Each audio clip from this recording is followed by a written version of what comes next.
Holy podcast, Batman! Whoa. I tried to think of something to do. That's so didn't funny know how because to I was start thinking this. about it too. I was gonna be like, "Holy New Month, Batman," or "Holy Month theme," or something. I don't know. I'll save my Christian Bale voice for a few weeks from now. But this week we're not talking Mr. Christian Bale because we are talking the first movie in the Backlot 605 Bat Month. First of all, let's get into an introduction for this damn show that we're doing here. This is the Backlot 605 podcast. I'm one of your hosts. I'm Casey Cudleman. Joining with me, as always, is my co-host. Sam probably looks better in spandex. No offense, Brian. He can be None Robin. taken. None taken. Brian I do looks look like good just in because. spandex. Thank you. Yeah, I'm sure you do. We'll talk about it after the show. I will be the Joker to your Batman because Sam is clearly the Robin. No, I'll go with Catwoman because you probably look better in leather than Sam does. I don't wear leather, so it's perfect. Something tells me Sam went to the store and turned around and be like, "Nope." He's like, "I would look like the Gimp from Pulp Fiction." Ooh, yeah, no. That's where that movie loses me. That Gimp thing. I don't like it. We're not talking about that movie today, boys. We're talking about a. We're talking about an actually perfect movie. Yeah, well, basically. What? Strike that, reverse it, Sam. Anyway, we are talking Batman 1966 to kick off Bat Month here on Backlot 605. Batman the movie, the Adam West Burt Ward adaptation of the TV show. We're joined this week by first-time guest, fellow Sioux Falls, South Dakota resident and Sioux Falls, South Dakota movie lover. Hey, you might know him on Instagram as the Parker Cut. Parker, welcome to the show. Hello. I'm glad to be on here. Let's start off before we get into Batman 66, because I know I can just tell Sam is like, let's talk about this damn movie already, please. I have a wall of notes. Hey, Sam just wants to take over the entire show. We can just probably ride in the back seat, Casey, and just mute ourselves because nobody's gonna notice. We're gonna ride in the side cart. Sam is driving the bat cycle on this one. Before we get into that, we got to talk to Parker a bit about what he does and what he does on Instagram, because our little Backlot 605 group, that's how we came across you. I think Blake was probably the first one that came across your Instagram page because of your state theater postings, and obviously we had to find out, hey, who's this guy? He goes to the state all the time, talks about movies on Instagram. Now we see he has a bunch of movies behind him on the wall. He's gonna fit right in. So, Parker, let's get a little bit of history about yourself. The Parker Cut Instagram page. When did you start that, and what is the page all about? Well, I started the Parker Cut page about October of 2021. I've been wanting to do it for a while now. I actually, since like high school, everyone kind of knew me as like the movie guy, and like I would review stuff on my Snapchat stories for like my friends, and like I would do requests, whatever I would do, but like I got kind of fed up with trying to fit everything into one story, and so then I was just like, one day I'm like, you know what, screw it, I'll do Instagram reviews where I can post longer things, and then I've stepped up my game a lot more since that first post. All my old stuff is like embarrassing to look at, even though it was only like six or 7 months ago. So, but yeah, I like to review really whatever, any decade, any genre. And then I also like to do lists whenever I'm bored. Usually when I'm at work, I usually create lists. Nice. That's awesome. Yeah. I was gonna say for all three of us here, I think we're not. I'm not gonna speak out of turn and saying all the stuff we did early on and anything creatively that we did was horrible and god awful. And please don't find it on the internet. I think mine still is. I'm just saying. I was about to say some of our like. I look back on stuff that I did like 2 months ago, and I'm like, oh, okay. Sam's like, God, I did that last week. I said it on Patreon. I can't believe it. Yeah. You guys made me do Anaconda versus Lake Placid. We did. That was a fun one, though. Yeah, that and that's one thing I love about having a little film community here in Sioux Falls and having kind of the state as a place where like if you find the state hashtag, you're gonna find a dozen plus people that have posted about it, and that's how we came across your page. And then I saw that you were doing Batman movies, and I saw a notable absence, as we talked about before the show started, of Batman 1966 was missing. So I was let's get that one onto Parker's watch list. Have you what's your history with Batman? And then we're gonna kind of go. I want to get everybody's history with the Caped Crusader. Well, you see, I didn't really watch superhero movies as a kid. I was more into like Jurassic Park and like that sort of stuff. So I never really watched superhero movies as a kid, but I remember like the Dark Knight trilogy coming out, and then I actually saw Dark Knight Rises first out of any Batman movie. I didn't really understand it. I was like 10 when I saw it, but so I've never seen like the show. The only really thing I knew about Adam West Batman was the Scooby-Doo crossover that I watched. Yeah. That's about it. Yes. Like, so this was like I'm gonna see myself out. First true exposure. That's not the first time the Scooby-Doo meets Batman will be brought up on this podcast. No. Yes, on this episode. I was gonna say, dude, it's not like it's the first time it hasn't been brought up. Period. In the 170 some odd episodes we've done. Why didn't we just do an episode on just the Scooby-Doo Batman crossover? Right. We should. But no, we should. I've seen the Dark Knight trilogy a couple times now because I really like that. But I finally last year checked out the Batman movies. Like the original 90s one, so then I figured might as well see this once you asked me to review it. I'm like, you know what, I'll be on the podcast. I'll love to discuss this movie, and then boy oh boy do I have a lot to say. So this was in fact a first time watch for you. Yep, this was a first time watch. Okay. I actually watched it twice for this video. I took notes. Twice? Okay, he watched it twice. That's a good sign. That's a good sign. Parker, I hope you're on my side here. I hopefully I'm on your side. What about you guys? Sam, was the TV show your first introduction to Batman? So my earliest memories of Batman come from like the animated series and like Batman Mask of the Phantasm, and then Batman and Sub-Zero, Mr. Freeze. Mm-hmm. I used to watch those all the time as a kid, but I never watched any of the live action stuff until like, I don't know, I was maybe like 7 or 8 years old. And my parents got me the Batman 66 movie on DVD. And that was my first live action foray into the Batman universe. And so I watched this when I was like, I don't know, 7, 8 years old. And I just fell in love with this movie, guys. Like, it was ridiculous and cheesy. And like, I knew that as a kid, even about halfway through the first viewing, I remember looking at my dad and going like, this is kind of awful. Like and I didn't know why. And Dad goes, well, it's because it's like campy. It's supposed to be funny. And the second half of the movie, through that context, I was like laughing my ass off. And beyond, like after that, I played that movie all the time. And it was such a seminal part growing up. Like, I didn't watch the Tim Burton ones until much later. I'd say like 3-4 years after I had already like burned through 2 copies of DVD of Batman 66. So yeah, I love this movie. This was like integral to my Batman fandom. Yeah. Go Casey.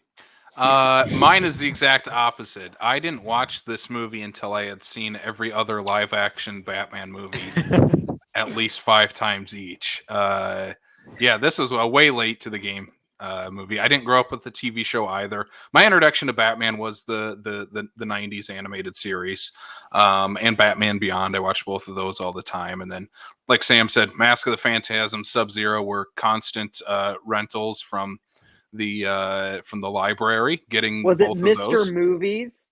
Oh no, from the library. We didn't. Okay. We had like a gas station rental. We never had an actual rental store. Here. Gotcha. And then I watched the Burton ones all the time. Forever is probably the one I watched the most as a kid out of the live actions. So good. Not partially, all because of Mr. Jim Carrey, who as a 7-8 year old was God to me. Yes, yes. But this movie again, like I said, I had watched the Dark Knight. It was after the Dark Knight trilogy had come out, all three of them, before I ever watched 66. But I've gone back and watched some of the TV show. I like the show; it's fun, and we'll get into this movie later. I like this show too. I'm sorry. I'm just really proud. This is the holy grail of my physical media collection. I love this. Maybe I'm one gonna of be these buried days, with this. maybe one of these days, Sam, I'll have to borrow that from you just for the sake of argument. I've watched a smattering of episodes throughout my years of the show that happened, when they were playing reruns and crap like that on TV, more so when I was a kid and whatnot. But you're over here talking about when you were introduced to these movies, whatever. I remember the very first VHS tape that ever entered my house when we bought our brand new VCR on sale for $500. And it was the $30 or $40 for the VHS to Batman. Wow. That we got, and I think that was 91, I think, is when that, because obviously back then media took a lot longer to get to home viewing and whatnot. But yeah, the Batman was the VHS tape that came home when we bought our VHS player way back in the day. I'm 11 when the first one comes out, when everybody else is all like, thinking about, for you guys, it's all old movies and whatnot. I'm sitting there going, I seen them in the theater. I saw Mask of the Phantasm in the theater, and I'm an adult by this point. Now you're just making us jealous that you saw Mask of the Phantasm. Yeah, you're like right. You're like the one person that saw it in the theater. I did go see it in the theater, and it because I remember that was obviously at the height of the animated series and whatnot. And part of me was like, it felt kind of weird because, I really didn't see a lot of like animated movies as a kid. I was like even like the Disney movies, they just, I didn't do a lot of animated stuff. So it was kind of weird. I think that's probably the first animated movie I saw on the big screen was, Mask of the Phantasm. And it was kind of like, should be at home watching this on television. Yeah, well, we're when are we talking? 3 weeks, I said, right? 3 weeks. We're talking Mask of the Phantasm. I will also point out, for the sake of how long it has been that I've enjoyed the Batman movies or whatever, the original 1989 Batman, I had the schematic for the Batmobile as a poster on my wall. That's awesome. That's badass.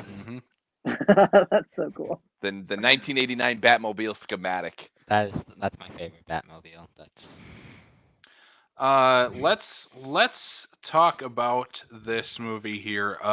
Let's jump into Batman 1966.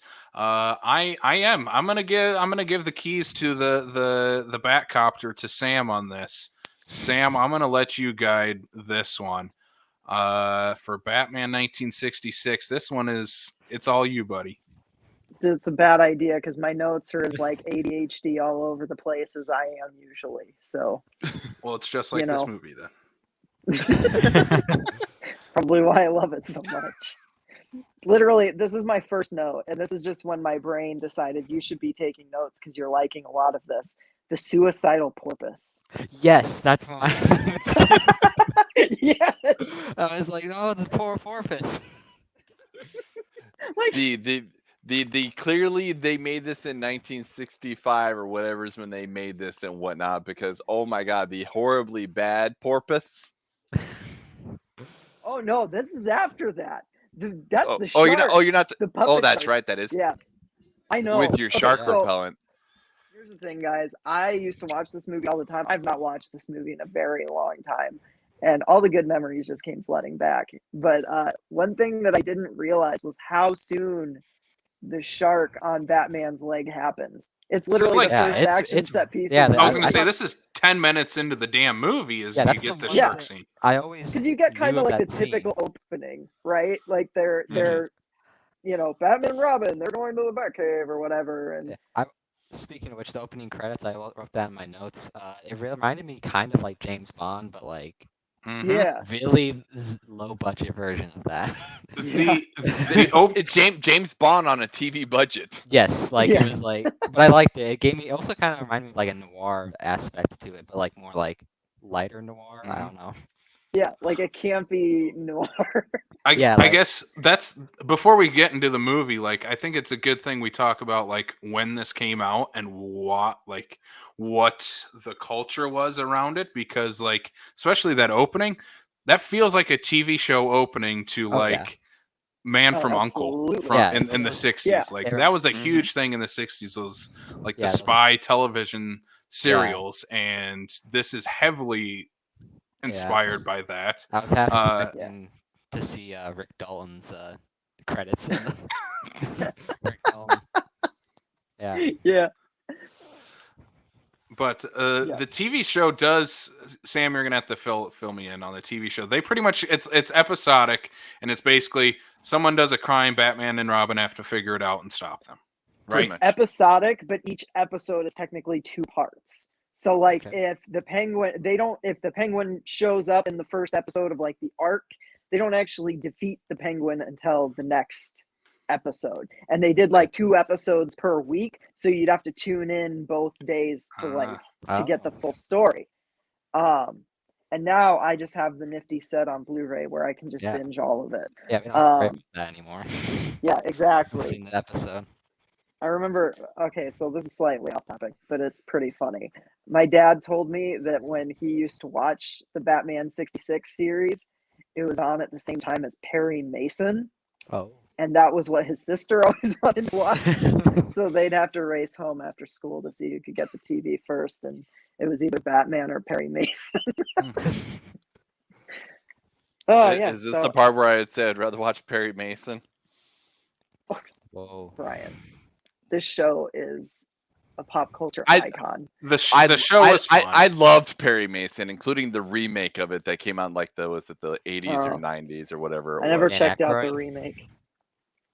This But, Dan Aykroyd version, I know that, but I've not seen any Perry Mason.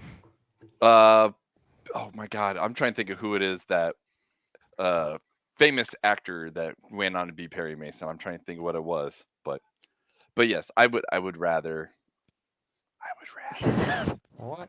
Well, we're I talking don't even- about Yeah, I don't Batman even know what the hell 66. Perry Mason is. So let's talk about Batman. Raymond Burr, that's what it was. The Raymond Yeah. Burr version. Okay. The opening credits of this movie is my favorite part of this movie. I think stylistically it's very Yeah. cool. I know. Sets the tone of what this movie's supposed to be pretty much right away. Yeah. And looks great. And has the most cinematic quality of this entire movie, I think, in my opinion. Like the rest of the movie does look like the TV show.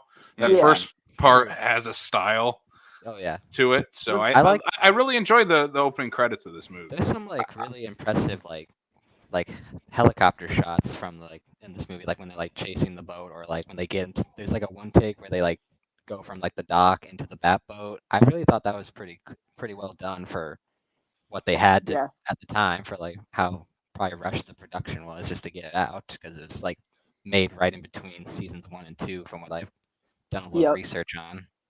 So Yeah, I thought yeah, it was made because it was released in the same year as the TV show first aired. yeah. Because the TV show first aired in '66, and this movie came out in '66, and it wasn't like the movie happened and then the TV series happened. So they had a tight filming schedule, and I think you're right, Casey. I think like production wise, this looks like a TV show. Like it looks like a longer episode of the Yeah. TV show. It straight up looks like a long form episode. Yeah, that's what Yeah. that reminded me of too. Like it's definitely Essentially, that's what it is. Because even in Mhm. this movie, it's a little episodic. Like there are points where like, oh, we're facing Catwoman in this part. Oh, we've got the Penguin in this part. Oh, we've got, because you've got Yeah. all 4 villains together, but they've all kind of got their little side yeah. adventures or quests, however you want to put it. And so to maybe me, a little, it's maybe a almost little like bit more watching, than others. Yeah, some a little bit more than others, but like it reminds me very much of just binge watching like 4 episodes of the Batman 66 series. And Mhm. Mhm. there are 4 episodes that I really like. simultaneously. So yeah, I understand. Like, it's not really. If you're going into it looking for a cinematic Batman movie, you're not going to get that. If you go into it looking for something camp and like a very accurate depiction of what the TV series is, it's perfect movie in that regard. Yeah. But Yeah, this movie is very campy. I wrote that on my notes. Like I Mhm. said, holy sardine, the camp. Yeah, it's.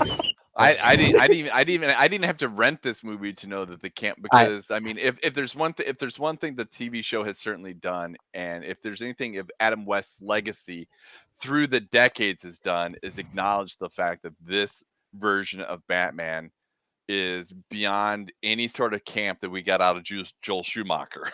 Oh yeah, that. oh I yeah, have an interesting question for like the end of our discussion actually. So, but we'll Okay. get to that later.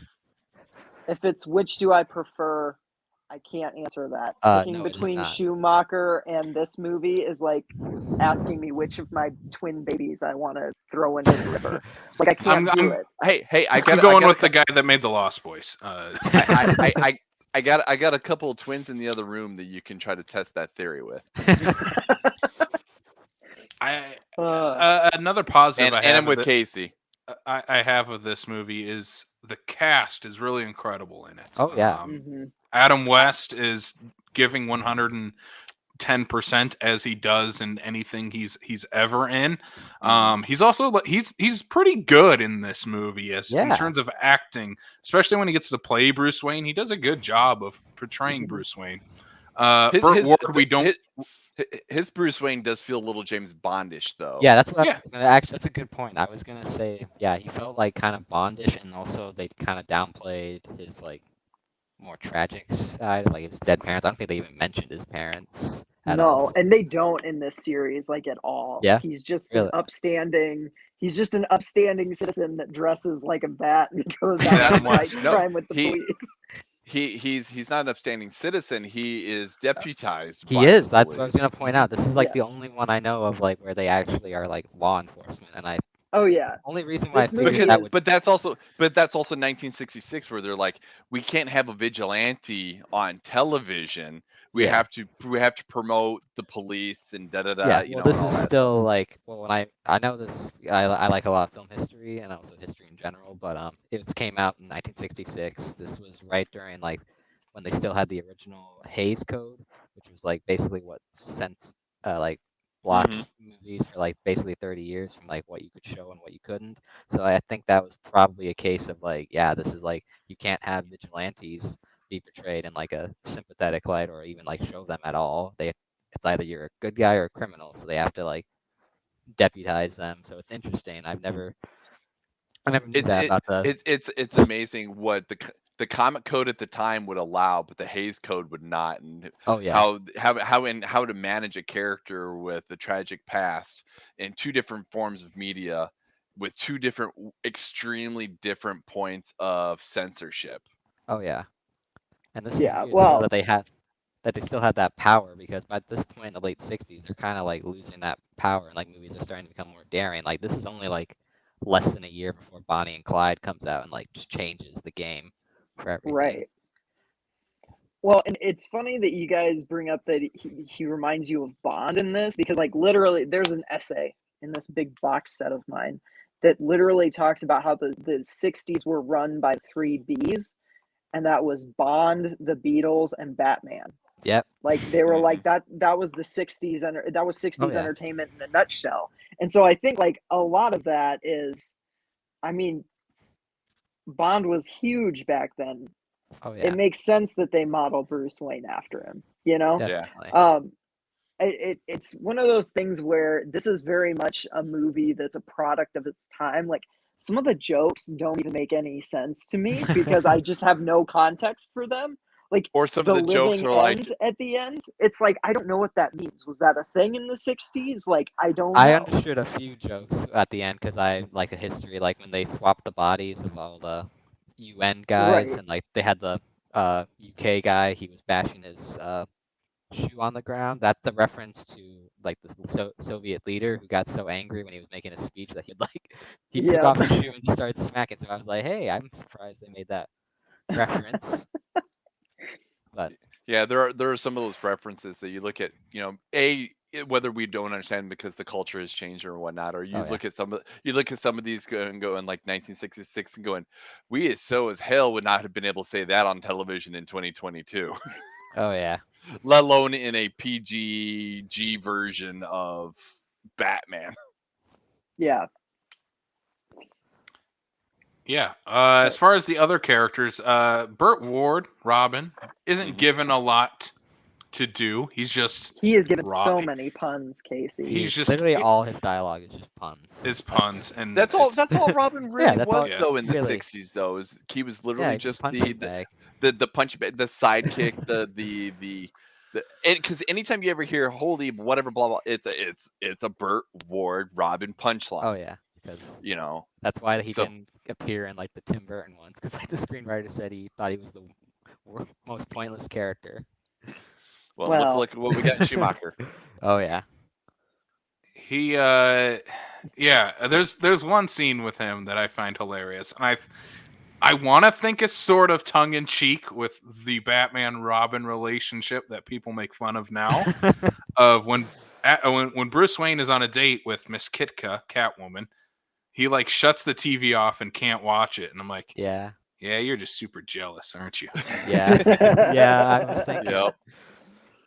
Yeah, so that scene in particular is so funny to me because Batman is supposed to be the world's greatest detective, and that's something that like this show He is- guides him on being. God He's like- awful in this movie as a Yeah. detective. He doesn't. I mean, he's literally like everything about that. Like she literally goes like, I have it in my. Yeah, Bruce Wayne thinks with his penis. She said perfectly. Perfectly. Yeah. Really? She just told you she was Catwoman. And then I Or read later, or even like for 2 being minutes later, she does it again. And for he being the never world's gets greatest it. detective, like how he would deduce and come to conclusions Oh, with yeah, that was- with his group effort kind of thing. Yes. It's just he's with the chief of police or whatever the case. that was It's so like, funny. but I like this and this, but if we go from here, do we go to here? Do we go to here? I was like, Wait, I was the picturing accident Charlie happened Day. at C. C for Batman. Catwoman. Was that C for Catwoman? Or like That the was other, amazing. they do the egg and the tree riddle, I and didn't somehow they understand bring that. it back to Catwoman. Sparrow- The egg has nothing to do with it. A What? sparrow with a machine gun. Like, how did they get to that conclusion? I don't. But see, I that's just the charm of this I know. movie, is it doesn't make a lick of sense. Not one. And I love it for that. There's no rhyme or reason to how they come to any of the information in the plot. It's just You mean like a banana pen? It is an agent Yeah. of chaos. it's A like ballpoint watching banana. it's like watching Final Destination traps where you're like, those at least Maybe make some they're going goddamn there, and sense. I agree with Casey. it's- Don't use Final Destination as Yeah, like, there's at least your a- catalyst because you're not going to win. They at least show how it goes from A Destination- to B to C to D. This one just goes from A to Z and gives you a middle finger for not getting the joke. excuse me, but they Well, got no, some of the riddles kind of make sense a little. yeah, the egg and the sparrow, they go up the tree, it comes down, and the Catwoman goes up and eats the sparrow. See, it makes sense, and they bring you through all of that. Yes, because they were on C and C, Catwoman. Get it? Yes, Yeah. that's What? Yeah, no, So it wasn't C that's- for Catwoman. It was C for cocaine because they were clearly on something when they were writing the script and all writing the LSD. series. It was all LSD. They were It just had to have hanging been. out with the Beatles too I- much. I wish I took some before watching this. This movie, I don't like this movie. I What? respect the hell out of it. I don't like this movie, and that is the biggest reason why. Batman is a goddamn idiot in this movie. That's why I like him. Also, I wrote down in my notes, Adam West has the OG bat nipples. In quality HD, you can just see Adam He West's does. Hmm. beautiful nipples piercing through his costume, which that's another thing I knew about the Adam West one. I did not like the suit at all. It's so weird and like bizarre to look at. I think It's because if you figure on a '60s TV budget, you know It's the that best suit bat suit. You are Go home, you you're are drunk. insane. You know what? Sam. I can see where Sam is coming from, but it's so weird. Like it's just like the helmet is like it's just clearly just like some like pillowcase like basically cut out over his With like head. glued on And then bat, their capes with are like the literally glued just- on ears on it. But then the capes are just literally like blankets like tied around their like necks like they're like little kids. It's adorable. And is painted on eyebrows, which Kayla could not get over. Why does Batman have painted on eyebrows? I Because it's love the menacing. painted I on don't know. eyebrows. It is menacing. So I want great. I would also like to point out Imagine the if fact the '66 Batman was in the Dark Knight. It's like, that'd be what awesome. makes you think you're better than me? Why can't we do what you're doing? Because, young sir, I'm not wearing hockey pads, just spandex. Come, Robin. And then he just runs off like, God, I'm telling you, every Batman movie moving forward would be better for putting Adam West in it, in the same Honestly, suit. it's like the weird like back to Adam West. they can't do that anymore, right? I Damn know, it, we'll figure out a way. but they But, could have until very recently. I like Adam West's Batman a lot because I think he's kind of reminds me of Leslie Nielsen, where he just delivers it so seriously. Yeah. Yes. Like he's not in on the joke at all, and so it just makes it more funny. Yeah.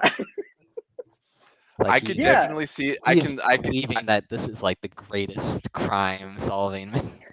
And it's I just, can see the comparison, but in terms of playing it straight in a comedy, I would still go with Leslie Nielsen and Naked Gun way before yes. Adam West and Batman. Oh yeah, definitely. I would agree with that.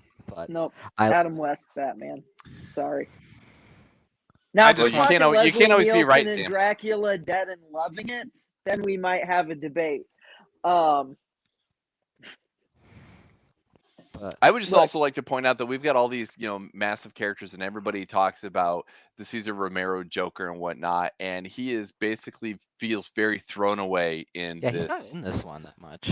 He's not in No. it, and he's basically playing second fiddle to Penguin and Catwoman. Yeah, He's just taking orders, which that's not what the Joker does. It's not what the Joker is, and like, I could kind of see it out of the Riddler, but like not the Joker. Like Yeah, Cesar but- Romero should have got more meat in this movie. It's weird how like it parallels like other Batman movies later on. Like you brought up Catwoman and Penguin kind of being the main people in this one. It's kind of like Mhm. Batman Returns, and then also I guess we'll segue to one of my favorite scenes, the Bat Bomb, or like the bomb scene where he's like, some days you just can't get rid of a bomb. That's reminds my me of- favorite scene in the entire That reminds movie. me of The Dark Knight Rises a lot for some reason, because it's like same like he has to get the bomb out there, but like This it's is like is that in one's my serious, notes. and then this one's like ridiculous, and then both of them end up in the same like ridiculous. How did he escape this explosion? Both of them don't make Nope. any sense. Literally reads, Batman getting rid of the bomb in '66 is better and more believable than Batman getting rid of the bomb in TDK. I was like, nope, that's more realistic. Chris Nolan, suck it. Definitely. I I'm gonna- love the I'm- Nolan movies. I just love Oh, this yeah. one more. I'll balance it out here. He's like, I'll pivot. I'll pivot back to Cesar Romero's Joker. I think he is the worst on-screen Joker of all time. And I get it. I get why people like him, and I get why within the confines of the show and the movie that he works for that. Just shave your mustache off, you weirdo. Don't paint over it. Also, like Brian said, he's given nothing to do in this Yeah, he doesn't movie, have which is anything to do. a great disservice to him. It at least gets to showcase the Penguin more than he usually gets in Batman properties, which is nice that it's not just Batman versus the Joker. It's I do like more of a Penguin Catwoman type of movie. Well, that's also, because when you have Burgess Meredith playing the Penguin, Okay. like So you use him. like I said at the very beginning here, like I'd watch a smattering of the episodes, as a kid and stuff like that, right? And I'm probably about a half hour into this movie where all of a sudden he just turns, faces the camera, and I immediately went, "Oh shit, it's the old guy from Grumpy Old Men." Because He's also Mick from the Rocky movies. well, Mhm. no, that's what Parker's like. He's from Rocky. I'm like, I've seen like one Rocky movie and I don't remember anything. So for me, he's the old man from Grumpy Old Men. That's fair enough. See, to Oh, me, yeah. he's always been the Penguin, and like But like he this to face, this day, he reminds he is absolutely my favorite live action Penguin, and I don't think I love all the live action Penguins. I think Danny DeVito's incredible. I really liked can't think of the actor's name, but the guy who plays him on Gotham, he was also in Accepted. He does an I've not incredible seen job Gotham. in that show. He's Romero, arguably yeah, the only he's good gonna- part of that show. I would agree with that. Yeah, I would 100% agree with that until Cameron Monaghan comes in as like Joker or not Joker, whatever they do with him. I liked him. Well, But yeah. Anyway, we're not talking Gotham. Gotham. Different- We should do a Gotham podcast. No, I don't want to watch that show again. I gotta finish my Twin Peaks binging. Nice. Yeah, I don't know. Burgess Meredith to me, like he is the MVP of this movie. I love his Penguin. Yeah. I think he's just chewing scenery every chance he gets. He knows exactly what movie he's in. And I don't know, just like everything in the submarine. Like I love that his submarine literally looks like a fucking penguin. Like I Yeah, think that's that's the cool. greatest. Now, see, I'm okay with that because that's like, Thriller, like, even for the sake of the barking comic, that's orders. what would happen. Yeah. The problem is, why does he have pirate henchmen? And why does he talk like a pirate? I don't know. He's the It's Penguin. hilarious. No, He sounds like he is about to No. break into his Mick role from Rocky. No, it's not. It's not even the pirate henchman. Every case. time I hear him, like he's like, It's- "Get up, Rocky." It's not even the pirate henchmen that get me. It's the henchmen that they dematerialize or whatever the frick they do. and Dehydrate. it's- Oh, I wrote that. and it's GP1, GP2, GP3, GP. Like, really? I wrote that down in my notes. Penguin violates the laws of nature. I thought. I mean, I also he does that scene, in every Batman movie that he's in. True, So, but the Penguin in this movie is kind of like the problem I have with it. He's kind of the best definition of it. I think he looks incredible. He's acted to perfection by Burgess Meredith. I love the Penguin submarine. But then you throw in all the weird other stuff of him trying to infiltrate Batman's lair while under disguise. You don't like that? No, because Batman one of looks my like an favorite idiot when he does that. Sam, they were- every scene in knows. this movie is your favorite scene. Well, no, I think they were hard because trying he to like. knows. He was, yeah, he knew. Like he was like, we know it's Penguin, but we're gonna like bring him in so we can just capture him. Let him steal the Batmobile, Casey, to get to the lair so we could track him. Did you not watch these movies? Yeah. Sure. Why did? Casey's why, like, I checked out like a quarter of the way through. every 20 minutes I started checking out. I'm like, I wish this was a TV show where I could have a damn commercial break in this. No, I was invested. in everything. The pirate stuff, I just don't understand. I don't understand it. It's at least go hard into the penguin stuff like Burton did, where he literally had an army of penguins working that was for him. dope. They could have done that, and it would have still but kept this is in a tone with TV this. budget. Yeah, they have to do things really Put quick. someone in the goddamn penguin suit from Billy Madison for all I care. But then you have to make a bunch of those. Also, Right. my favorite part about this Catwoman is the fact that her only superpower is, well, seduction, which has always been a superpower of Catwoman's. But also, like, the only thing she does is throw her cat at people. Yes. She's like, scratch out their eyes, and then she just like throws the cat. And then the cat goes, ram, but it never actually scratches anybody's eyes. It just runs away. That'd be too And I'm violent. like, that is appropriate cat action there. Like, it's No, like- true to life. That's what a cat would do.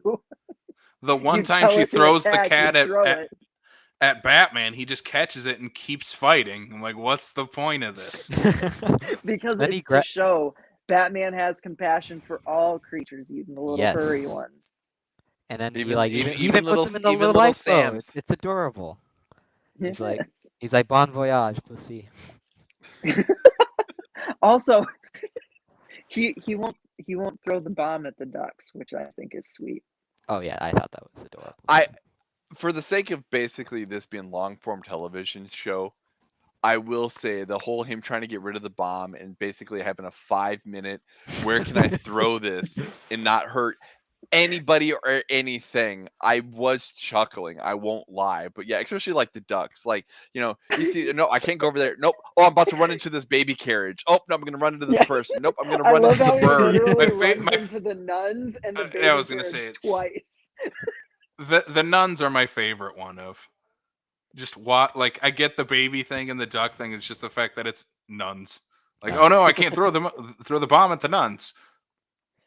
And those are the first ones you see when he runs out of the building. Yeah. Yeah, I yeah, want to the talk. whole bomb sequence is peak camp comedy. I love it. Perfect. And then I also want to talk about production design because I like that sort of stuff with movies. I don't know. Yes, This absolutely. and I've been mentioning it with my Batman reviews because I think that's important for those movies at least. It's very since it's a TV budget, they really just have to shoot around LA. That's all they can really do. So it's very obviously that it's just like the West Coast and not Yeah, it's just this, Southern not this. California. Yeah, like how every other movie is like Gotham's this miserable, depressing dump, and then It's here it's like so nice and beautiful there. You'd think they were Yeah. filming in Miami. it's so nice. It There's like reminds a me of the fucking joke. boardwalk. It reminds me of the joke in I think it's in Austin Powers, The Spy Who Shagged Me, of like, wow, 70s England looks a lot like Southern California. Yes. Yes. I love that gag. It's hilarious. Yeah. So, and that's how I feel about this too. Of, all right, I get, we're not doing like gross, nasty Gotham City. We're literally just where we shot this in Southern California. Yes, it reminds me of Once Upon a Time in Hollywood, where it's like you have that kind of production team, and then like just shooting wherever you have it, and then that's I like the locations here. But it's not. I do like the sets. Some of the sets are fun, like they're quirky, like the Batcave. I like how everything's neatly labeled. Like the The computers and worst all thing that Batman movies have done moving forward is not labeling everything the Bat something. Like, I just want that back. I want that back in a yeah, Batman movie. why was No. that just a thing? No, I'm No, completely Brian? okay that we got rid of that No, Brian. in no, the comics and in the show and in the movies and just No. no. No, Yeah. I want Christian Bale to like have like bat repellent for like walruses or something. Like there's like Yeah. a list. Like he's prepared for this. Like he's experienced this before. My favorite is like, I don't know. Can you guys just imagine like any scene in The Dark Knight with Heath Ledger's Joker? And like him just doing that whole like, do you want to know how I got these scars? And Christian Bale just going, no, bat hook. And just like where he's like, I know how you got these, and he does bat hook. And then you got like Robin in the background going, holy facial reconstruction surgery, Batman. And then it's just like, the Nolan Bale movies would be so much better if that kind of stuff happened. Honestly, I'm It's so the glad only thing Nolan- they're missing is a little bit of camp. No. full on. I will say I find amusement in when they're going from Wayne Manor down into the Batcave and they got the instant costume lever Yes. Yeah, I always wondered how That they did little- that in that- that. that literally says instant costume lever. Oh, I didn't notice Yeah. that part. That's beautiful. I love it.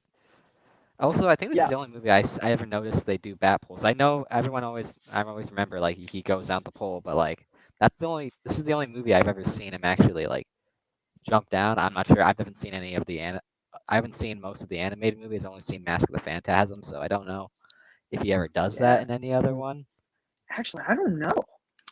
I don't think so. It's usually like I a don't think so. staircase that he goes. He just or it's like in a glass Yeah. case and he just presses a button and then he suits up there. But you always think of Batman going down to the Batcave by pole, and It's because Yeah. it's because this show started that. Yeah, Also, I never even thought of that. Batcopter. Maybe that's where Ghostbusters got it from. Yes. Yeah.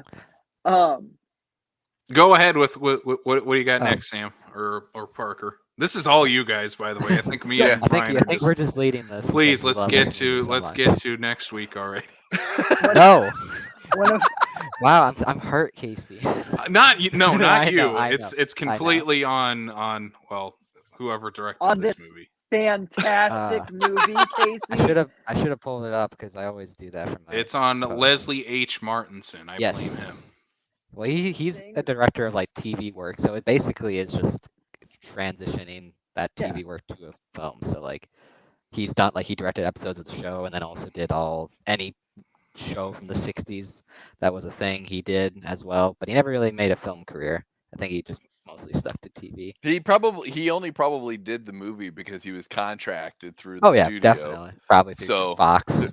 Yeah, they're like, yeah, just think of it as 4 episodes you're doing.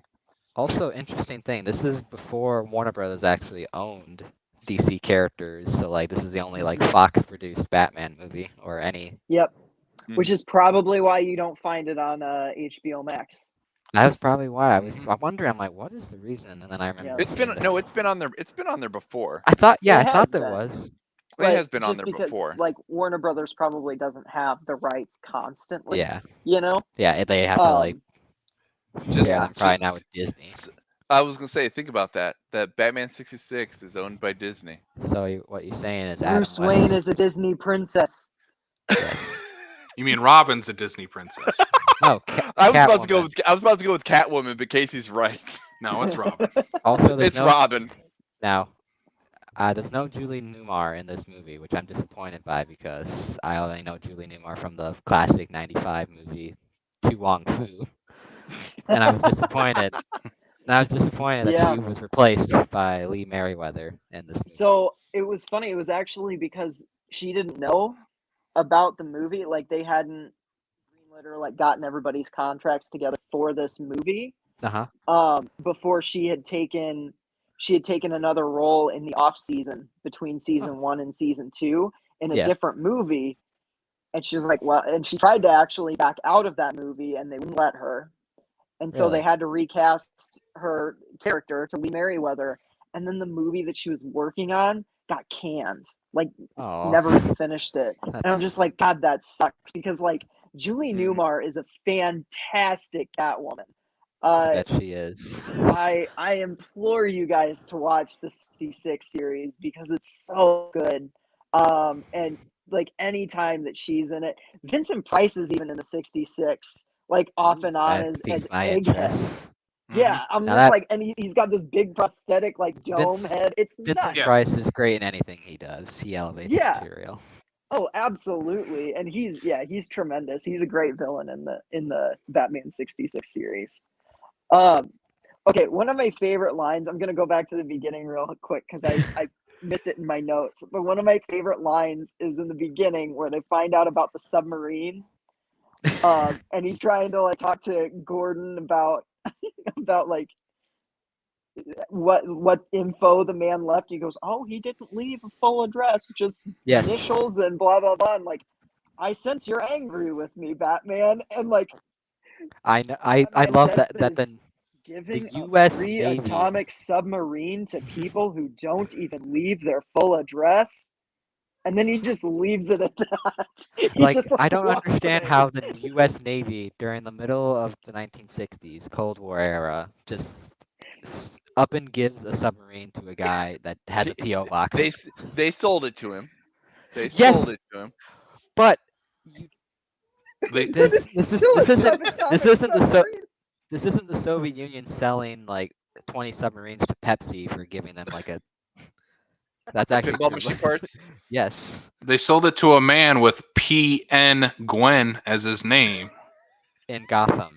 Because let's not use like Oswald Cobblepot. Let's Well, that's the thing in He's this movie. They don't have any P.N. other Glenn. names. Like, They're- yeah, I they're guess they just- don't. They were born this way. They are were just born yeah. as the It's Joker. just And the Penguin, the Catwoman. Like It's why there's no this is the Selena Kyle or best anything. iteration of Batman. There's no need for pointless backstory. They just are who they are and they fight, and that's it. It's so stripped down. It's so laid It bare. is. It's campy. It's hilarious, and it's why like this will always. I can see I Casey know and this Brian isn't just the like the looking at Sam. best like- Batman, but it's my favorite, and by favorite I mean best Batman. I understand. I personally I still again I like The Dark Knight. It's my favorite one, but this one is very enjoyable to me. But I Yeah. also enjoy most of the Batman movies. So do you guys have any Yeah. other Oh, I scenes do or any too. moments you guys want to bring up before we go to final thoughts? I I'm have talking a real quick one, about because- the costume design. Give me just a quick second because I know you're gonna take like 19 minutes.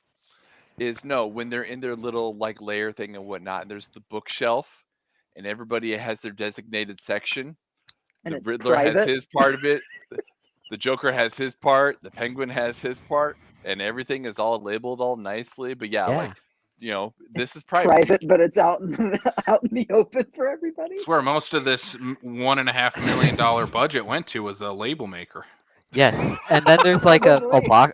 I noticed a locker that had like said metallic confetti, and they had it individually put like there was black, red, like green, yellow. Like I'm like, why? I didn't pick that up. I noticed that it's in like the fight, one of the fight scenes at the end, which is like we gotta talk about Okay. the fights. How like it's The so BAM and the obvious. POW Air. and Well, not even that. I knew that actually doesn't come up until like the end, which I was surprised. But I thought that was like gonna be all the fights. But Yeah, Yeah. why did we not get the POW, the cow, all that stuff, whatever, throughout any other times throughout it was only at the very end. I was disappointed by I that. think they have to. Because Because That's one thing the 66 Batman is known for. I think they'd have to pay is- more to animate that over the movie, and they don't have They Yeah, the do no, it budget. with they- every, they do it with did it every with- episode. yeah, but they don't do it until the end. It's always Yeah. the big final battle. You Oh, know, okay. it's Also, very I want rarely to. do you see it in like an opening action sequence. I want to see Adam West actually doing all his stunts, because there's the scene where he's just as Bruce Wayne, just beating the shit out of people, and I'm like, yeah, give me more of Adam West fighting people. Like it could have just used the one line from Michael Keaton's Batman before it. If you want to get nuts, let's get nuts. But have That'd be Adam great. West say it. You I would wanna also get like nuts? to point out the Batcopter, when it goes to take off, that you can clearly tell that the people piloting the Batcopter are not Burt Ward and Adam West. Well, yeah. Like Yeah. Burt Ward looks like he's like 6 inches taller. They're worry like about the it. same size all of a sudden. It's great. I love it.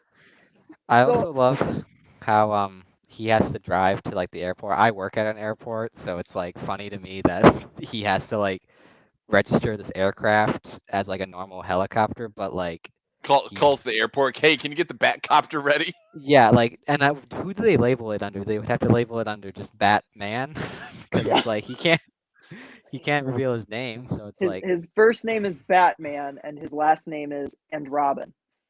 yes, that's how it.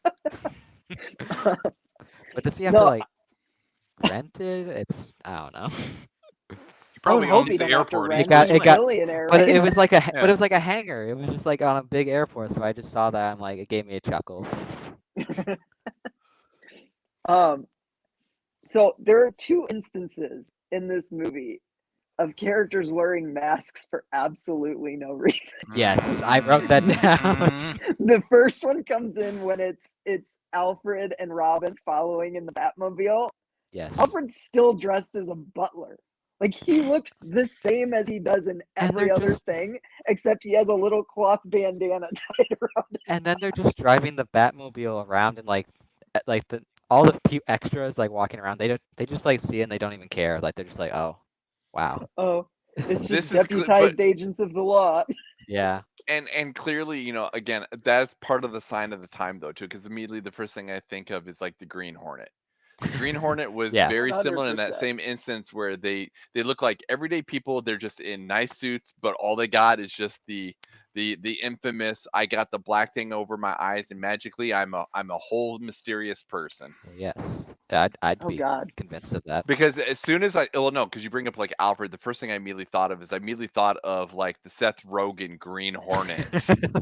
I When have when not they I was when just they when gonna they come say rolling I'm up. gonna find a way to get that movie on this podcast sometime.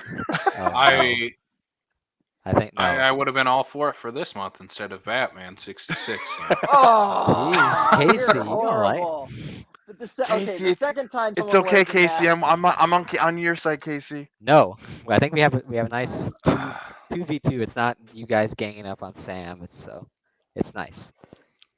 it is nice. Yes, I am here to defend this movie as much. Parker's What- my what- new best friend, guys. What's your Start a final? podcast with him, Sam. What was your final thing, Sam? Yeah, so Some- the Joker also wears a mask at the Yes. end, Yes, that was so pointless. and he's still like the Joker. I'm like, All of them wear a make mask. it Like, so that no one, the Joker, like, no, this is weird. It was just funny. Well, no, because even it even at cracked that me point, up. so was Penguin. yeah, like I'm like, what is the Peg- point? Peg- I Peg's didn't wearing- even notice Yeah. that. Yeah, while still wearing his monocle.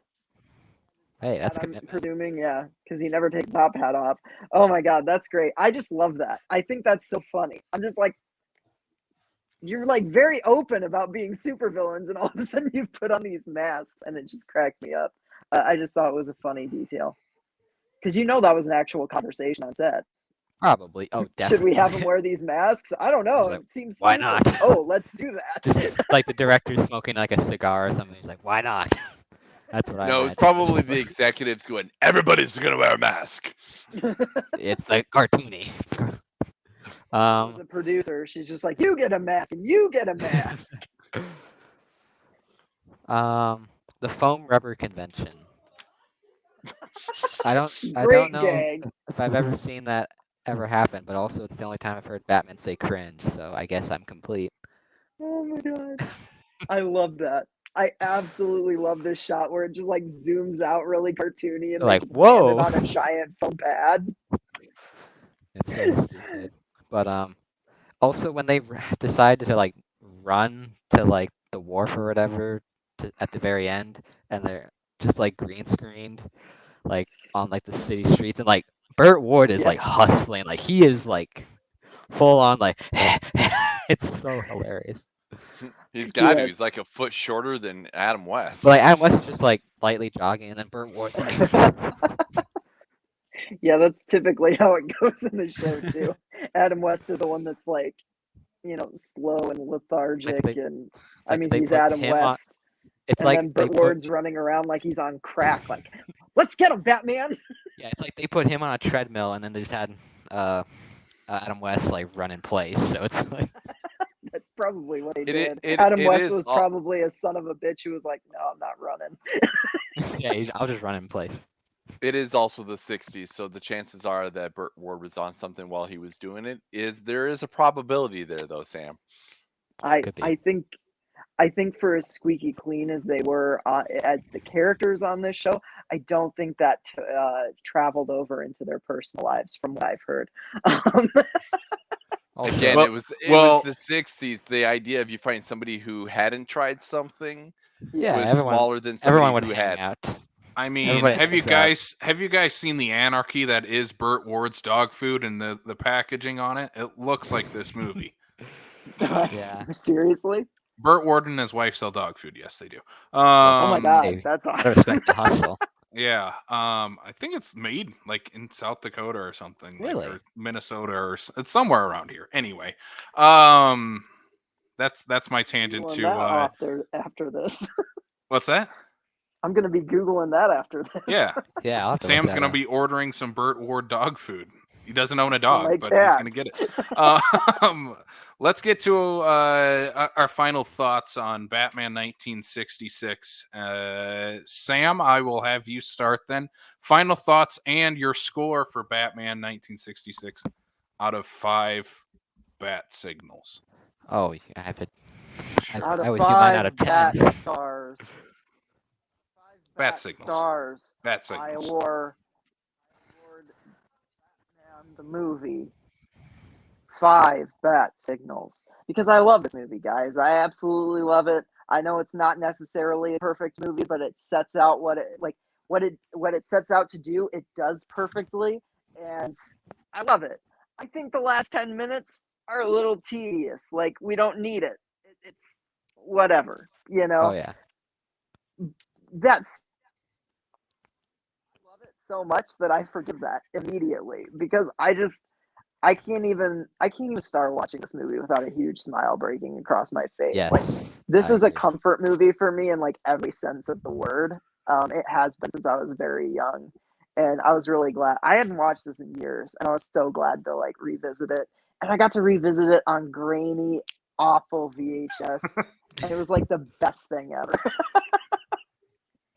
I'm still So, yeah. sad you couldn't find your DVD. I am too. I'm sure it's at my parents'. I am too. But I had to yeah. pay money for this. Right? Did you actually buy it or did you just rent it? Oh, I'm so glad. I hesitate. Honestly, Sam, I hesitated. Because it was only $9.99 versus the $4 to rent it. I'm so glad I only paid the $4. You guys are Brian, had you seen this insane. before?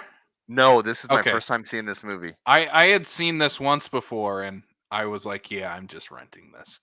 I would rather have borrowed, but I Sam couldn't find his DVD, and I don't I'm have gonna a end. VHS player. I'm gonna end on a positive note, so I'm gonna leave Parker for last because I know you have a positive rating for this movie.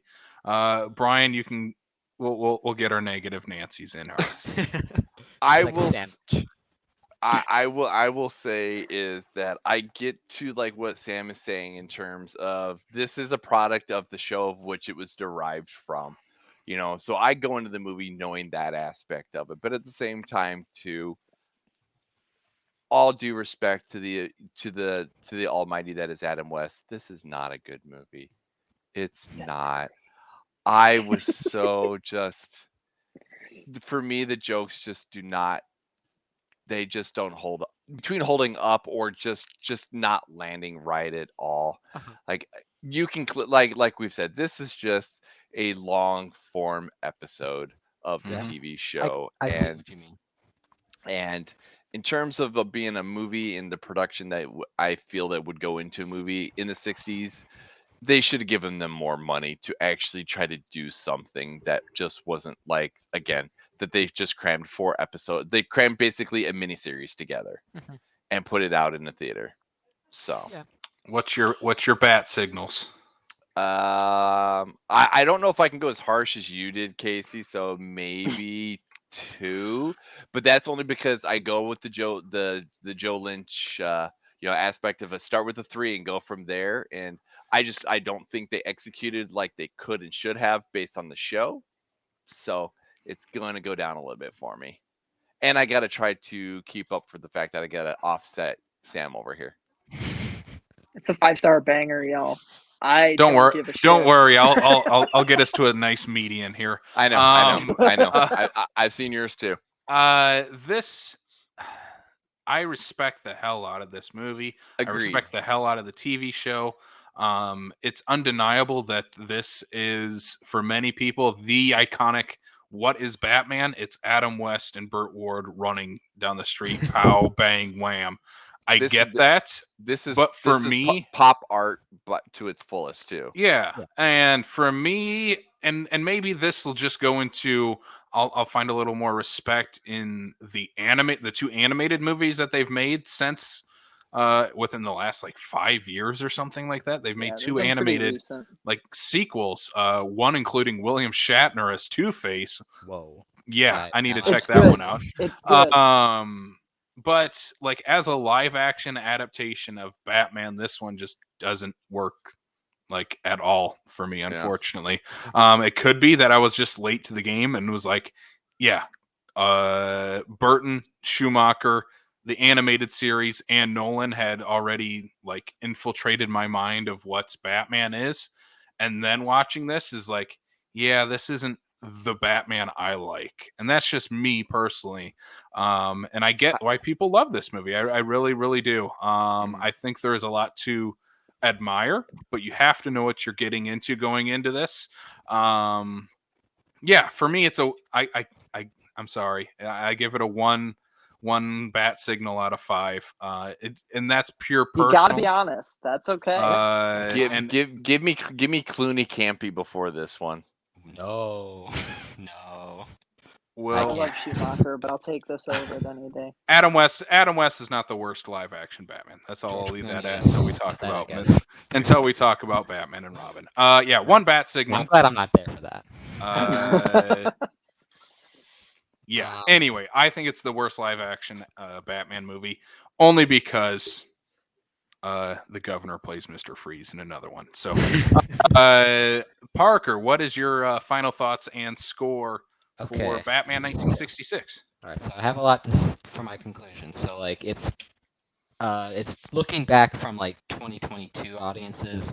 This movie is very like I guess like different. That's just because this is basically like the weird like prehistoric age of superhero movies. Like this wasn't really like a defined genre at this time. Like there was only like the serials of like the 40s and 50s, and then this was really it until Superman the movie sort of like launched into like the series. So this is like really uncharted waters at the time. And to be honest, I don't read comics. I'm not even big into like superhero films overall, but like this is like from that era of like that campy Silver Age comics from what I do know. So it kind of fits perfectly for that tone of the 1960s, 50s of that era of comics. So it's translating that really well. I think executed really well, but it also I enjoy it because it's so campy. I don't really watch too many campy movies, but I do love camp, like Rocky Horror Picture Show or like this is definitely like the most cult movie of Batman. I think every other one's like a mainstream like blockbuster. This one's like you kind of have to like more midnight movies, I think, or it's more like for those people that aren't really into superhero movies. It's just kind of weird and crazy off the walls. And I want to ask and give you this question I saved from the beginning. So like Sam, I mostly directed towards you. I don't know if do you like Joel Schumacher's Batman movies? Absolutely, yeah. Okay. Well, this question will change, but I'm gonna ask this for all of you guys. So like, what makes I thought about this when I was watching it. Like, what makes Batman 1966 work versus Batman and Robin 97? Whereas like you have because like most people seem to like enjoy this 66 version, but then everyone hates Batman and Robin. So like, what is the difference? Because they're both doing essentially the same thing, but why is one so reviled and the other one is like enjoyed but not like praised or anything? I think that comes down to answer your question, I kind of dig Batman and Robin. And part of that is I enjoy campy movies. I lean into the camp hard. So like Batman and Robin to me is like it's one of my most rewatched Batman movies, to be totally honest with you. I love putting it in for a good time. That said, I think timing had a lot to do with it. It's not a good movie. I'll never like unlike Batman 66, I will never say Batman and Robin is a good movie. I think it's got a lot of issues. But I also think people were harsher on it because it was following up 3 movies that the 2 Burton ones were very much held in high regard. And even Batman Forever, while people thought it was like a step down from the Burtons, I feel like at least more people liked that than didn't.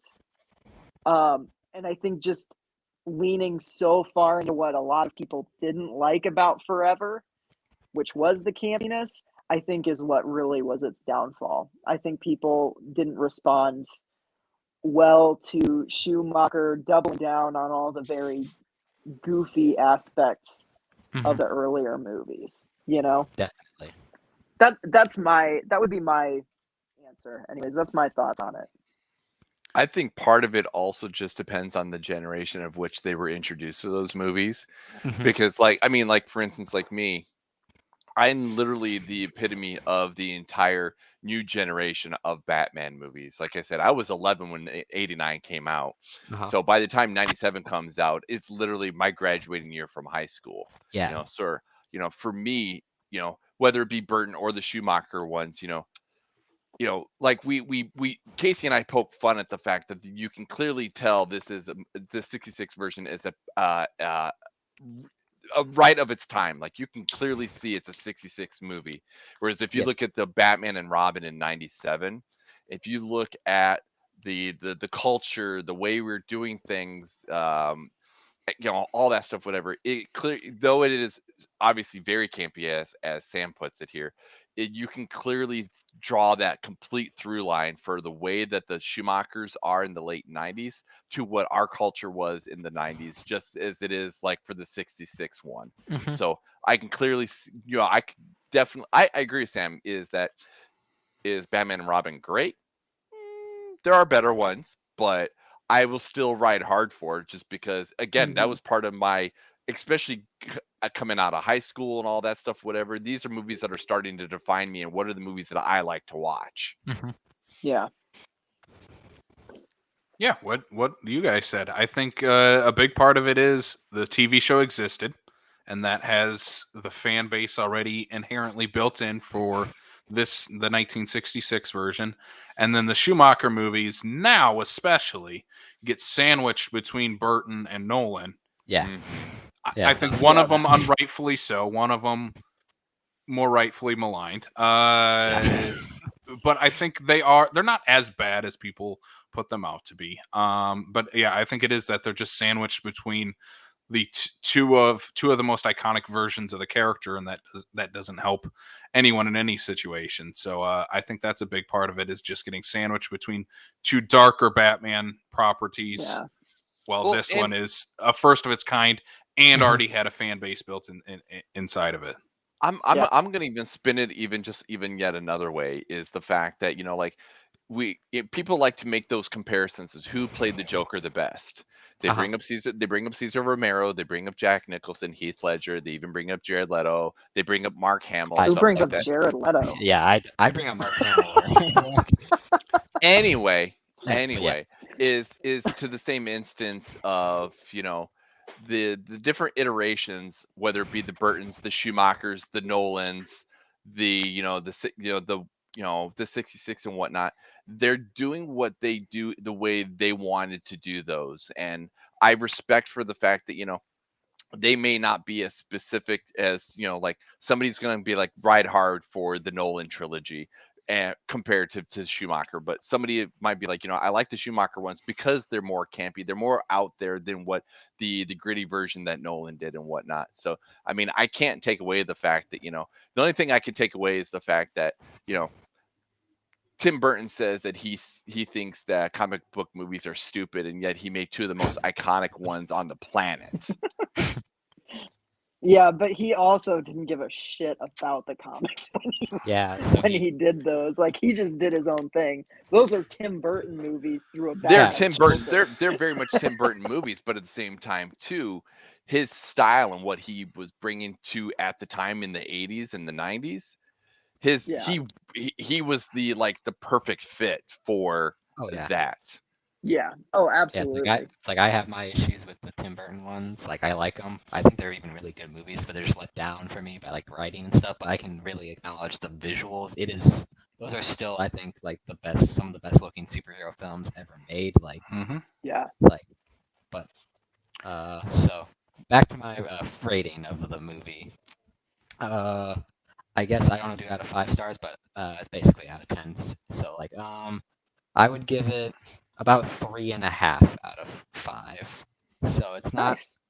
Yeah, it's I don't like, as much as I love it, I will like be fair and be like, you know, it's not for everybody. And I also think I do enjoy it, but there are moments where I'm like kind of bored through it. But it's also a very campy, goofy movie that I like because it has all these weird production things. And I like this kind of era of Hollywood where it's transitioning from the end of the golden age to right into the beginning of new Hollywood and the counterculture taking over. So I like it for that reasons as well. But for like most casual viewers who like superhero movies now, it's just not going to appeal to them, and I just know that off the top of my head. Oh, my yeah. roommate walked by and saw it for like 3 seconds, and he was just like, "No, I'm not watching this with you." And I'm like, "No." Oh, All right, man. boys, I'm going to get to our last question then here. If you're going to watch Batman 1966 again, and you're going to pair it with another movie for an ultimate double feature, what is the movie you're going to pair it with? And it cannot be another Batman movie. Yeah. Oh shit, really? Because I was gonna say Scooby-Doo meets Batman because that's literally That's a double feature Scooby-Doo I movie, did. though, Sam. That's fair. It's a That's Scooby-Doo literally movie. okay. So That I doesn't watched count as Batman Batman. the movie on VHS, and then I went over to my VHS shelf. I'm like, what else am I gonna play on I gotta VHS? look at my collection for a second, so I'll be gotta think. And when I got to my shelf, the title that popped out was Scooby-Doo meets Batman. I'm like, I gotta follow this up with that. But you're right, it's part Batman movie, so I will change my answer to another, I'm sure, controversial pick in this group. Wonder Woman 84. Because it's the campiest of the modern DC movies. I will agree with that. I don't And like it, but I'll agree that it's very campy. yeah, it feels very much like It feels like Richard Donner's like superhero movies. yeah, like Like, that shit. late 70s era where like Wonder Woman, the Linda Carter series was on like TV and yeah, you had like the Donner Superman, just that like wholesome. It hadn't gone like, they had pulled back from the camp a little bit, but it's still there. And so, yeah, if I were to pair this with another movie, I would do Wonder Woman 84, which I liked more than I think most people I'm here gonna did. grab this button set. I'll pull out the movie that I chose. I'll go next then. I'm gonna go with another movie that I think plays up the camp factor perfectly and is my type of camp, especially looking at the property that it was adapting. I'm gonna go with Brendan Fraser's The Mummy. Yes. Oh, that's a good double feature. Because I think that is like the epitome of how camp, especially action camp, works so well, especially when you're doing a different, like, it's based on the Universal horror monster property. Tom Cruise tried to do it later, but obviously failed. He's not Brendan Fraser. Let's I guess we'll give him a little break, but Hey, I yeah, like the that's Tom Cruise Mummy. Oh my gosh. so yeah, The Mummy is definitely mine to follow this up with, except I'm just gonna watch The Mummy and not this one. No. His double feature is a single film. You'll know who watch Mummy and Mummy Returns. It'll count. Yeah. And then Scorpion King right after. Right. Oh jeez. Oh. I'm Scorpion King rules. No. I'll go with Casey on that one. I thought about this right as soon as the face clicked with me here. I immediately was like, I would pair this with Grumpier Old Men. Be the last movie that the guy that plays the Penguin was in before he passed away. Mm-hmm. Yeah. So Burgess Meredith, one of the greats. because absolutely. Okay, so I was thinking of a bunch of different ones. There's a lot. I was also gonna go with a joke one, do like 7 or something, just like. But I don't know because I messed up like that. But hey, Brad Pitt's a lot better detective in that movie than Batman is in this one. Yeah, it almost has the same dynamic. No, Brad Pitt's just as bad as Batman in that movie. He almost Did gets you killed by. Yeah. But I chose. He didn't even know what was in the box, man. But I'm gonna choose from this Criterion box set, The American Lost and Found. I don't know if you guys own this. I don't know if you collect Criterion or not, but this has a bunch of movies in it. But the one I chose out of it is called Head. It's from 1968, and Okay. it's starring the Monkees, and it was just kind of like Batman, where the Monkees was a band that was created because of a show, and The Monkees did a movie? Yeah, the Monkees did several movies. Yeah, they did this one. I was also gonna go with a From Beatles their movie music because and you then mentioned. the Scooby-Doo theme song. What the hell? I was gonna choose one of the Beatles movies, but I thought I saw this on the shelf and I was like, oh, I should do this. But Head is like, I don't even like it as a movie. It's not even that good. It's just really random bullshit all throughout it. But it kind of is a perfect double bill to me, like that I would go see at like a drive-in theater of like what would be playing. And so it's like go from this crazy comic book world to the swinging 60s music is like this perfect combo. So that's my choice is Head from 1968, which is directed yeah. by the guy who did 5 Easy Pieces, if you've seen that movie. I would also like to point out that's a good choice since we just had the recent passing of Michael Nesmith a few months ago. Yes. And I only figured that out when I was watching the SAG Awards. I'm like, there's a bunch of people who died this last year that I did not know died. Yeah. All right, boys, let's wrap this thing up on Batman 1966. Next week, we are jumping to the next live-action version of the Caped Crusader. We're talking Batman 1989, Tim Burton's first outing with Bruce Wayne. We're going to be joined by Andy from Fat Dude Digs Flicks for that. Sweet. So that should be a ton of fun. And if you want to listen to it, you can find us on Apple, Spotify, Google, Stitcher, Amazon Music, and on YouTube as well. Check out our entire series of Batman movies this entire month, including, like I said, Batman 89, Batman Forever after that, Batman The Mask of the Phantasm with, I guess Charlie Eccles is on that, whatever. And then we're ending things with Batman Begins, is the Nolan movie that actually won our poll that we did. So that was a nice surprise that we had in there. I was happy about that because I like the fact that we have a movie Me that says too. begins in it, and it's going to be the one that ends the series. It is Like, the one I that love- is. Like, I love The Dark Knight, but Batman Begins doesn't get the love that it deserves because it's overshadowed Thank by you. the other two in the trilogy. Even though I think it's Yes. I think it's better than Rises, but I have my issues with Yeah. Rises. But Well, I have thoughts on You Batman mean the Begins. bomb scene?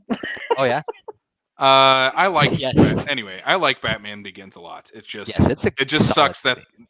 one of the greatest movies of the last 20 years came out right Yep. after it in the Yeah, series. that's I the know Sam sequel. has other opinions, but we'll get to Batman do. Begins at the end of the month. Brian, where can they find us on social media? Oh, that thing? Yeah, that thing. They can check us out on Facebook, Twitter, Instagram, and Letterboxd HQ, all at Backlot 605. On Facebook, you can also check us out, South Dakota Film Community Group. Join the conversation. Filmmakers, film enthusiasts, film lovers, just people who like talking about movies. Sam, where else can they check us out? If you like this and you want more, and specifically this month, more Batman, you can go to patreon.com/backlot605, where we have 4 bonus episodes this month. They were all Batman movies, one of them being the new Batman movie, which I'm very excited to see, despite it being almost 3 hours. What? Sam, this movie was almost 2 hours. You can sit through the Batman. That's It an was hour longer. great, okay? And I've watched I don't know, 5-hour man. movies, so it doesn't Look, affect me I at this point. love Matt Reeves. I'm probably gonna love the Batman. I don't love Excited for 3-hour it. movies, no matter how good they are. Oh, what? Well, I gotta show you some great movies. Maybe I'll do a list of great long movies. And he's Oh. done. He's out of here. No. No. We also have two. I'll finish this thing. We have 2 animated Batman movies that we are going to be covering.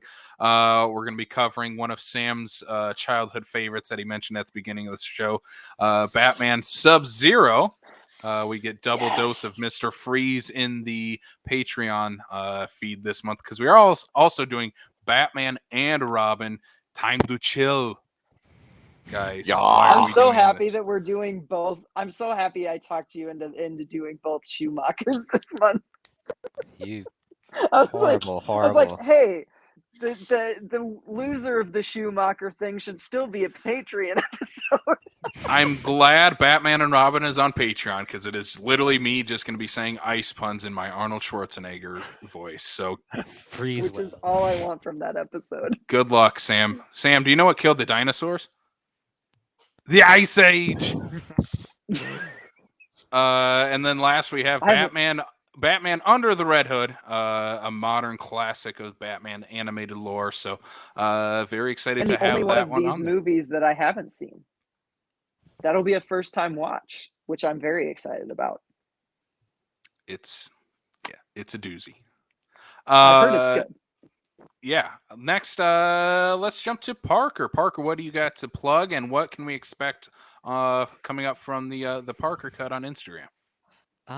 Well, Yeah, you can follow me on Instagram at the Parker Cut. That's really all I have for movie stuff. I don't have any of those other plugs, so it's a little short. Right now I've been in like a weird like slump period. That's why I haven't posted recently, but I'm getting back into it. I'm currently been watching Twin Peaks whenever I'm not working my graveyard shift right now, but my weekend's coming up pretty soon, so I'll be posting some more reviews soon. I don't know what I kind of do it whenever what movie I want to discuss, kind of. So, Awesome. Yeah, go check him out, Nice. Parker Cut on Instagram. And one more question before we sign off here. question. Parker, are you going to be at the Evil Dead at the State Theater this Friday night? I'm not going to be at the first Evil Dead. I'm going to be at the Evil Dead 2. I'm going to be there with some friends. Nice. Awesome. Yeah, I would love to go see the Evil Dead, but I'm not sure if I'm going to go see it this weekend. Maybe I might. I kind of decide last minute, so. Awesome. If you haven't seen it or are on the fence about it, like I have seen it. I love Okay, I love good. It's kind of like with me and Evil Dead. When I first watched, I've seen all three of them. I haven't seen the new one, but I really liked the first two when I first saw them, but then I watched them with friends and it was a whole new experience. And now they're like 10 out of 10s to me. Like they're perfect to me, especially Evil Yeah. Dead 2. But I appreciate the Evil Dead for like low budget indie filmmaking for what it did for that. So that's a discussion for some other time. It is. yeah. Yeah, that's coming up at the State Theater, and we're gonna be spoilers. We're gonna be talking about that movie on the podcast at some point this year. So, Ooh, fun. I guess a little tease for I don't know, however many months away. You guys can figure it out there if you know who the director is and what movie he has coming out. Yeah, I guess I have let's no wrap this. idea. Let's wrap this thing up here. Thank you all for listening. Like I said, Batman '89 next week with Andy from Fat Dude Digs Flicks. Parker, thank you so much for coming on. We'll have Yeah. to get you Yes. back on at some point. Yes, thank you this so year. much. I enjoyed this. This was fun. Absolutely. For Sam Lenz, Brian Mensing, I am Casey Kelderman. We will check y'all out next time on the Batcave. Peace. Oh.